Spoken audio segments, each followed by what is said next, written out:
Hello, hello, hello. It's time for Chit Chat with Key. Yes, that's me.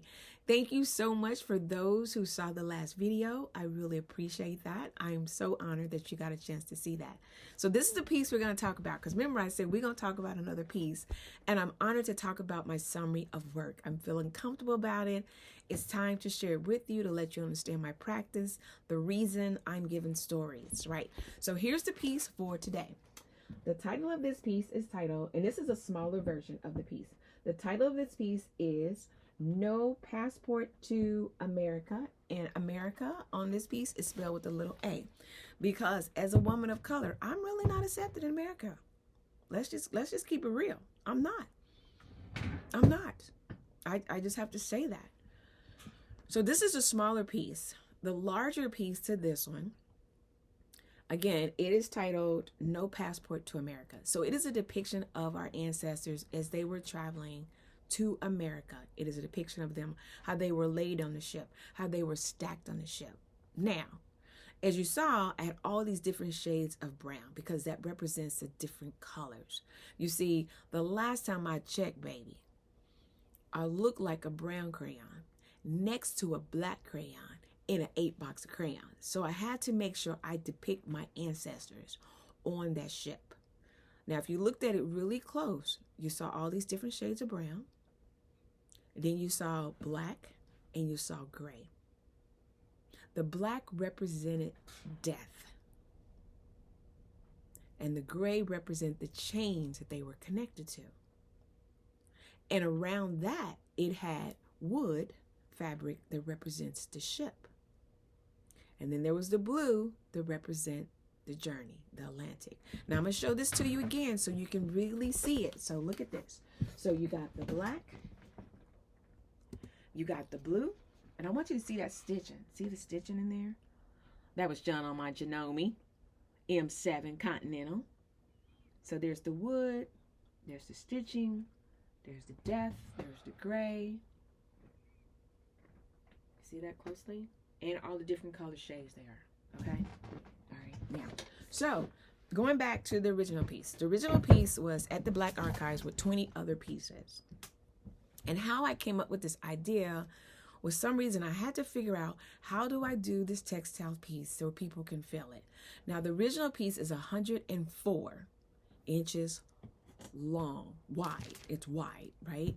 And it's 36 inches wide, long. So it's wide, 104 by 36. Now, when I was designing this piece, let me tell you something. When I was designing this piece, I had no idea what it was going to look like, how it was going to lay out, or the feel of it, right?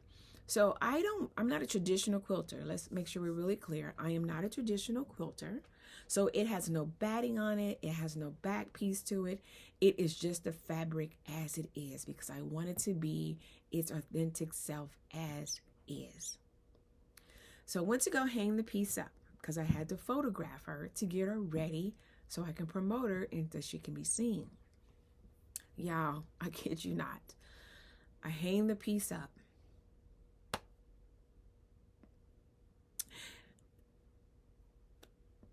I hang the piece up, and I didn't realize that it looked like it was serpentine. It had a wave to it. I didn't do that intentionally. Matter of fact, I don't even know how I did it. But the wave, she just draped, and she had this wave to her, like if this is what she's been waiting for people to see, for people to understand, for me to create and say, this is what it was like. And on that piece, I would hang it, I think I hung 20 rings because the 20 rings represent August 20th, 1619. You see, August 20th, 1619 is when the first Africans, not slaves, when the first Africans arrived in America in Virginia. Now, it states there's 21 odd, and I'm still trying to figure out what is the odd, because that doesn't make a lot of sense to me. And if someone knows, please let me know. But I hung 20 rings, and 20 rings represents the 20 people, and odd, as it states, that arrived in Virginia. Now, here's the beauty part of it. I just had a show not too long ago in August, on August 20th, 1619, in honor of the 21st 20 Africans arrived in America. I'm going to say that again. They were not slaves at the time. They were Africans arriving in America with the little a. When I did the big piece, I made sure I had spotlights behind it so it can illuminate, so you can actually feel as if you're on the ship. The beauty part was I had in the background, I had music that sounds like it was an old ship and water was hitting the sides of the ship, just as if they were hearing the water that was hitting the ship and just bouncing off of it. So just imagine, I want you to close your eyes for imagine, and imagine you're at the bottom of the bell of a ship. You can't see anything. It's dark. It's wet. There's a smell. There's moaning. There's groaning. There's no light. There's a feel. Stuff is slimy. It's tight. You can't move. You can't breathe. Imagine that. That's what they were going through. And so when I did this piece, it brought gratification to me. But at the same time, it kind of hurt because I felt whoever that was on that ship survive.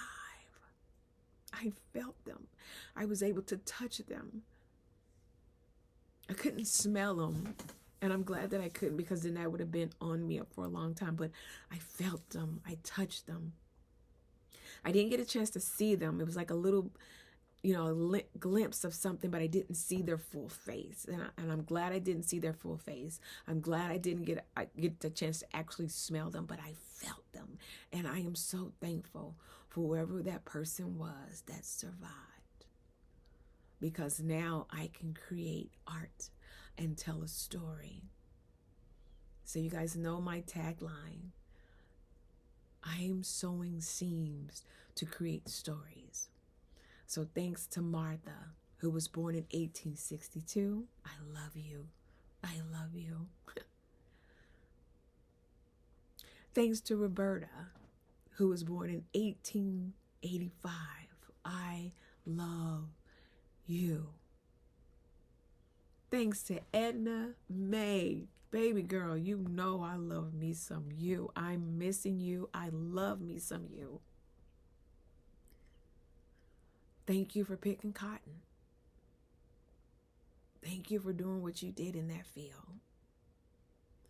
And to my mother, Jimmy Ann, my heart, my rock, my queen, I appreciate you for every seam you had to measure, for every stitch you had to sew.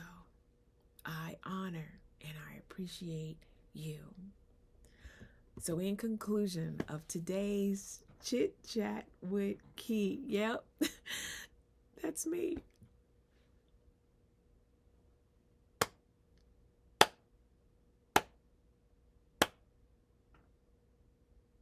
Thank God for my foremothers, for laying down a foundation for me to build on. So I hope to see you guys at Kwanzaa. I will be at the Gym Theater. Please come out and hang with me. That's December 26th to the 30th. I'm going to have me some bean pie. I'm so ready for some bean pie. I'm fasting because I'm getting excited for some bean pie. So I hope you can come and celebrate Kwanzaa and get a feel of the pieces that I've created. I'm planning on making 100. We gonna see how it goes. I have a lot of pieces that are left over, but I always try to bring something new, something fresh in honor of my ancestors. In honor of our ancestors. Unfinished told stories in America. This is your girl. Thank you so much. Thank you for chiming in. Say it with me. Chit Chat with Key. I appreciate you. Take care. Ashe. Ashe. Ashe.